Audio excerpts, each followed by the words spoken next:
Hello friends, तो यार कैसे हैं आप सब। इतने टाइम के बाद एक बहुत ही छोटी सी और सिंपल सी मूवी की स्टोरी के साथ आया हूँ। इस मूवी का नाम है द क्लोवरहिच किलर। इस मूवी की स्टोरी खास करके मुझे अच्छी लगी, और अगर आप इस तरह की अच्छी मूवी की स्टोरी देखना चाहते हैं तो हमारे चैनल को सब्सक्राइब कर लीजिए, क्योंकि हम लोग इसी तरह की अच्छी मूवीज की ठीक ठाक वीडियो लाते रहते हैं। अब अगर आपने सब्सक्राइब कर लिया तो ज्यादा टाइम वेस्ट किए बिना आइए आज की वीडियो शुरू करते हैं। मूवी की स्टार्टिंग में हम लोग टाइलर, बिली और भी कुछ बच्चों को कुछ लोगों के फोटोज के सामने देखते हैं। असल में वो सब लोग मार दिए गए थे, उनकी लाश भी लापता थी, इसीलिए उन लोगों के सम्मान में उन्हें श्रद्धांजलि दी जा रही थी। फिर हम लोग टाइलर के डैड डॉन बर्नसाइड को देखते हैं। टाइलर एक इंस्ट्रक्टर थे जो कि उन सब स्टूडेंट्स को गन को चलाना और उसे कंट्रोल करना सिखाते थे।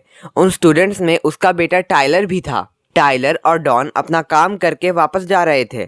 हम लोग उनको एक दूसरे को दोस्तों की तरह ट्रीट करते हुए देखते हैं। उनके पास एक ट्रक था, वो ट्रक से अपने घर पहुंचते हैं।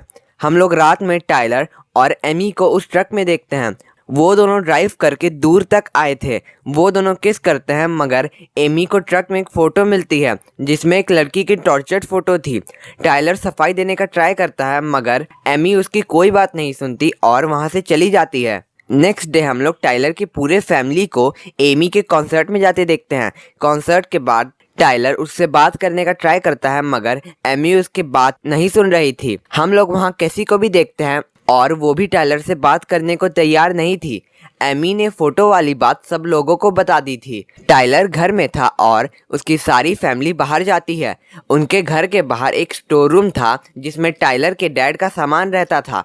टाइलर उस स्टोर रूम में जाता है और उसे एक सीक्रेट प्लेस में एक बुक मिलता है जिसमें बहुत से लड़कियों के टॉर्चर और फिजिकली अब्यूज फोटोज थे, जिसमें से एक का नाम नोरा का भी था जो कि कैसी की मॉम थी। टाइलर वहां से बाहर निकलता है और रात में नोरा के बारे में ऑनलाइन सर्च करता है और उसे पता चलता है कि उसने जितने भी लोगों की फोटोज देखी उन सब की मौत एक सीरियल किलर ने कर दी थी। उस सीरियल किलर को क्लोवरहिच किलर के नाम से जाना जाने लगा। उसकी मॉम डैड उससे फोटो के बारे में बहुत नाराज थे। उसकी मॉम उसे सोने जाने को बोलती है। डॉन को पता चलता है कि टाइलर ने उसके स्टोर रूम को खोला है। टाइलर के डैड, या मैं कहूँ डॉन, उसे स्टोर रूम में बुलाते हैं और उसे फिर से ये ना रिपीट करने को बोलते हैं। अब गौर करने वाली बात ये थी कि इस तरह की घिनौनी फोटोज होने के बाद भी टाइलर के डैड उससे बिल्कुल गुस्सा नहीं लग रहे थे। टाइलर बिली से हेल्प मांगने जाता है, मगर बिली तैयार नहीं था। वहाँ कैसी भी थी, वो टाइलर की ऐसे मदद करने के लिए तैयार नहीं थी, मगर जब वो क्लोवरहिच का नाम लेता है वो तैयार हो जाती है। एज यू नो कि कैसी की मॉम का मर्डर हो गया था और उसके डैड ने उनको छोड़ दिया था, और किसी के ना होने के कारण पुलिस में से ही एक ओल्ड लेडी उसका ध्यान रखने लगी थी। टाइलर और कैसी क्लोवरहिच को ढूंढने के लिए सभी सबूत और इंसिडेंट्स को मिलाकर उसे ढूंढने का ट्राई करते हैं। उन्हें पता चलता है कि अब तक 13 लोग मर चुके हैं। वो 13 लेडीज थी और उन लेडीज को एक रोप से उनका गला घोट के मारा गया था। और जब भी वो सब लेडीज मरे उसके एक दिन पहले उन विक्टिम्स के घर के बाहर एक फाइबर रोप इस पैटर्न में बंधी मिली थी। डॉन को पता चल गया था कि टाइलर और कैसी क्लोवरहिच को पकड़ने का ट्राई कर रहे हैं। वो टाइलर से बात करता है, मगर टाइलर बोलता है कि वो सब सिर्फ पढ़ाई कर रहे हैं। टाइलर के डैड उसे कैसी को डिनर में इनवाइट करने को बोलते हैं। कैसी अगली रात उनके घर आती है और टाइलर की फैमिली, खास करके उसके डैड, उसे बहुत अच्छे से ट्रीट कर रहे थे। जब टाइलर कैसी को ट्रक में उसके घर पहुंचा रहा था तब कैसी टाइलर को ट्रक रोकने को बोलती है। वो टाइलर पे हंसती है, ऐसा सोचने पे भी कि उसके डैड ही क्लोवरहिच है। टाइलर उसे उन फोटोज के बारे में बता रहा था, मगर कैसी ऐसा मान ही नहीं रही थी कि वो फोटोज डॉन के होंगे। कैसी टाइलर को ज्यादा टेंशन नहीं लेने को बोलती है। रात में जब टाइलर सो रहा था तब कैसी उसके रूम में खिड़की से आती है। वो टाइलर को बोलती है कि उसके मन में कुछ खटक रहा है और उसे उन फोटोज को चेक करने को बोलती है जो टाइलर ने उस स्टोर रूम में देखी थी। वहाँ पर अब कोई फोटो नहीं थी। जब कैसी अच्छे से ढूंढती है तब उसे एक मैप मिलता है। कैसी उस मैप की फ़ोटो खींचकर वहाँ से चली जाती है। टाइलर उस मैप के बारे में सोचते सोचते उस स्टोर रूम से बाहर निकलता है और पाता है कि वो मैप उसके घर का ही है, मगर अंडरग्राउंड। वो उस मैप के एंट्रेंस को फॉलो करते हुए अपने घर के अंडरग्राउंड का रास्ता ढूंढ लेता है। उसे अंदर में एक रूम मिलता है। वो रूम बहुत गंदा था और उस रूम में कुछ टॉर्चरिंग इंस्ट्रूमेंट्स थे। टाइलर घर वापस आके सो जाता है, मगर उसके डैड डॉन उसे अपने साथ कैंपिंग में ले जाते हैं। वहां पहुंचकर डॉन पूछता है कि क्या टाइलर ने ये सब किसी को बताया है। इस पर टाइलर मना करता है। डॉन टाइलर को अपनी प्राइवेसी में दखल डालने के लिए डांटता है। टाइलर को थोड़ा डरा देख डॉन उसे सब समझाता है कि ये सब फोटोज और वो अंडरग्राउंड रूम डॉन के बड़े भाई टाइलर के अंकल रूडी का था, और क्योंकि रूडी चल फिर नहीं सकता था, थोड़ा पागल भी था, इसीलिए उसने ये सब चीज़ें छुपा कर रख दी, जिससे रूडी को शौक भी ना लगे, विक्टिम्स के फैमिली को उनके गुनहगार के बारे में पता चले और वो लोग फंसे भी ना। टाइलर अपने डैड को बोलता है कि उन्हें ये सारी चीज़ें ख़त्म करनी होगी, नहीं तो वो पुलिस के पास जाएगा। वो दोनों रात में घर आते हैं और उन सारे फोटोज बुक्स को जलाकर ख़त्म कर देते हैं। नेक्स्ट सीन में हम लोग टाइलर, टिम और बाकी स्टूडेंट्स को डॉन के क्लास में देखते हैं। कैसी वहाँ आती है। टाइलर बाहर आके उससे बात करता है। उसने उसी तरह के फ़ोटोज़ की कॉपी निकाल ली थी। कैसी टाइलर को अपने घर नहीं आने का कारण पूछती है, मगर टाइलर उससे नज़रअंदाज कर देता है। टिम बाहर आता है और वो उन सारे फ़ोटोज़ को देखकर टाइलर को उल्टा सीधा सुनाने लगता है। उन दोनों में हाथापाई होती है और टाइलर को चोट लग जाती है। टाइलर रेस्ट के लिए अपने ग्रैंड पेरेंट्स के घर जाता है। डॉन अपनी वाइफ और बेटी को भी बाहर भेज देता है। अब वो घर में अकेला था। वो अपने आप को लड़की के भेष में टॉर्चर्ड फोटो खींचता है। ऐसा लग रहा था मानो उसे इससे खुशी नहीं मिल रही हो। कैसी उसके घर आती है। डॉन उसकी एक फ़ोटो खींचता है और कैसी वहाँ से निकल जाती है। हम लोग डॉन को एक लेडी का पीछा करते हुए देखते हैं। वो उस लेडी के घर के आसपास वही फाइबर रोप की रस्सी बांधकर अपना निशान देता है। नेक्स्ट डे जब वो लेडी सो रही थी, तब डॉन उसके घर में खिड़की से जाता है। वो अपने आप को चोर बोलता है और उस लेडी के घर और कार की चाबी लेता है। डॉन उस लेडी को रस्सी से बांध भी देता है, टॉर्चर भी करता है। डॉन उसे मारने वाला होता है, मगर पीछे से टाइलर आता है और स्टोरी फ्लैशबैक में जाती है। टाइलर और कैसी ने मिलकर प्लान बनाया था कि वो दोनों डॉन का पर्दाफाश करेंगे। टाइलर अपने ग्रैंड पेरेंट्स के घर नहीं जाकर कैसी के घर चला गया। उन दोनों ने अपनी स्टार्टिंग क्लोवर हिच के पहले वाले विक्टिम्स के घरों से की। उसके बाद वो दोनों डॉन का पीछा करना स्टार्ट करते हैं। कुछ टाइम बाद वो लोग पाते हैं कि डॉन सिर्फ एक लेडी के घर के आसपास रहता था।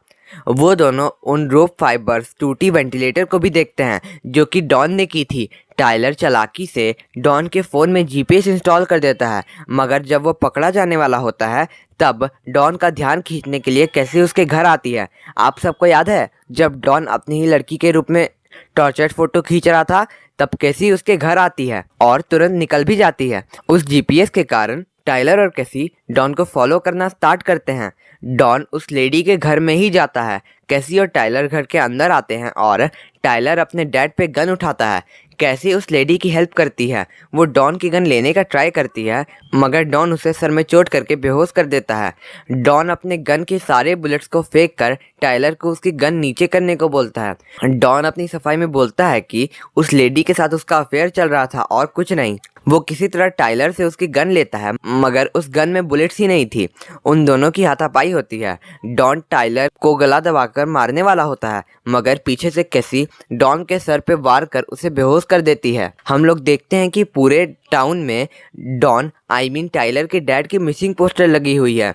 कैसी और टाइलर ने डॉन को जंगल में ले जाकर ऐसे प्लान किया मानो डॉन ने अपने ही माथे पर गोली मारी है। टाइलर डॉन के सर में गोली मारता है और लाश को छुपा देता है। हम लोग देखते हैं कि रात में टाइलर की मॉम बहुत दुखी है और वो टाइलर से बात करती है।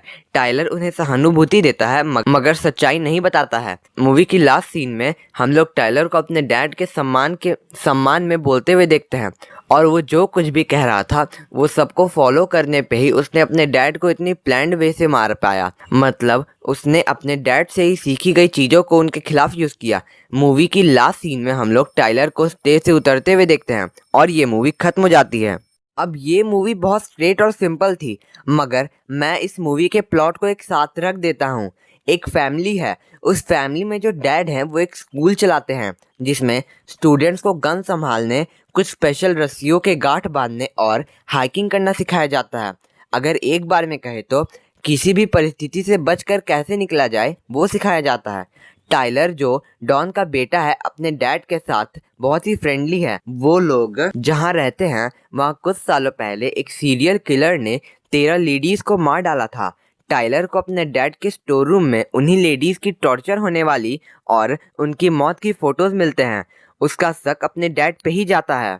वो अपने दोस्त कैसी के हेल्प से अपने शक को सही सिद्ध करता है, मगर वो अपनी फैमिली का सम्मान गिराना नहीं चाहता, इसीलिए उसने पुलिस को ना बताकर खुद ही अपने डैड को मार डाला। अब ये तो इस मूवी का छोटा सा प्लॉट है और टाइलर ने अपने डैड को गिल्टी प्रूव करने के लिए जो कुछ भी किया ये तो आपको मूवी से पता चल ही गया होगा। अब आपके कुछ क्वेश्चंस हो सकते हैं कि टाइलर अपने डैड से इतना फ्रेंडली कैसे था। उस तरह की फोटोज देखने के बाद भी डॉन ने टाइलर को बिल्कुल नहीं डांटा। ये तो सिंपल है कि डॉन की ही गलती थी और अपनी गलती पे उसने टाइलर को नहीं डांटा, सिर्फ थोड़ा समझा दिया। अब एक फाइनल क्वेश्चन कि उस मूवी में अंकल रूडी का क्या रोल है।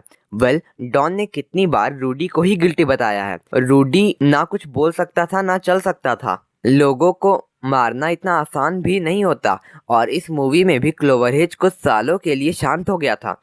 ऐसा भी हो सकता है कि कुछ सालों पहले जब रूडी हेल्दी था तब वो भी डॉन के काम में पार्टनर होगा, क्योंकि इतना सब अकेले करना ऑलमोस्ट इम्पॉसिबल होता है। ये मूवी में ऐसा बताया नहीं गया है और ये सिर्फ मेरी एक थिंकिंग है, क्या पता सही भी हो जाए। होप कि आपको कोई डाउट शेष नहीं रह गए होंगे। अगर अभी भी कोई कठिनाई है तो कमेंट्स में आप विचार विमर्श कर सकते हैं। सबसे इम्पोर्टेंट बात, हम लोगों की हॉरर टाइप फैमिली 500 से भी ज़्यादा लोगों की हो गई है। उन लोगों का बहुत बहुत शुक्रिया जो इस फैमिली से जुड़े हैं और उन लोगों का भी जो इस फैमिली को तोड़ने का ट्राई कर रहे होंगे लेकिन नहीं कर पाए होंगे, और हम लोग अभी भी साथ हैं। मैं तो बहुत खुश हूँ। तो आज तक नहीं मांगा मगर मैं इस वीडियो पे आपके 50 लाइक्स मांगता हूँ। अगर नहीं हुआ तो भी कोई बात नहीं, मगर हाँ कंप्लीट होने पर मुझे बहुत खुशी मिलेगी। चलिए इस 500 के फैमिली को जल्दी से 1000 का कर लेते हैं। तो अगर आपको ये वीडियो और ये चैनल पसंद आई तो सब्सक्राइब करके इस फैमिली को 1000 का भी बना दीजिए। आपके प्यार और सपोर्ट के लिए बहुत बहुत आभार। वैसे अगर आप चाहे तो हमें ट्विटर और इंस्टाग्राम पे भी अपना सपोर्ट दिखा सकते हैं। मैं डिस्क्रिप्शन में सोशल मीडिया का लिंक दे दूंगा। तो हम लोग मिलते हैं किसी नए वीडियो में किसी नए टॉपिक के साथ। तब तक के लिए bye. Thank you for watching my video.